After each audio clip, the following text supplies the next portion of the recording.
Yes! Ang topic kasi po natin ngayon, eto. Bakit hindi natatapos ang problema sa negosyo? Ano ang dahilan? Kaya isipin mo ito base sa experience ko sa pagdidegosyo. Kasi lagi kasi natin tatandaan po kasi, hindi talaga natatapos ang problema sa negosyo. Bakit?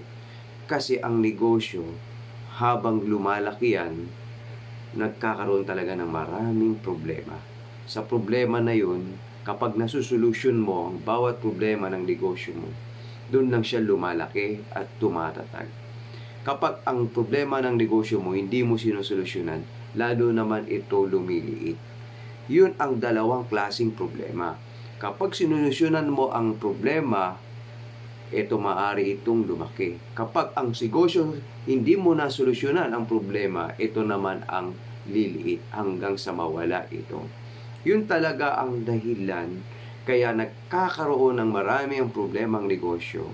Kabawat solusyon mo sa bawat step 1 ng problema ng negosyo mo at nasolusyonan mo, meron namang ikalawa uli na problema uli. Pag nasolusyon mo yung ikalawa, meron namang ikatlo.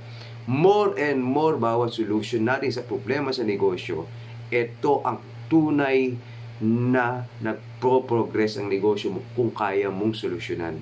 Simula yan palaki ng palaki na hindi mo namamalayan.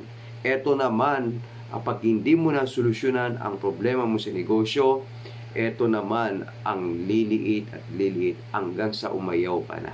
Bakit? Kasi hindi mo na solusyonan ang problema mo sa negosyo. Kaya isipin mo ito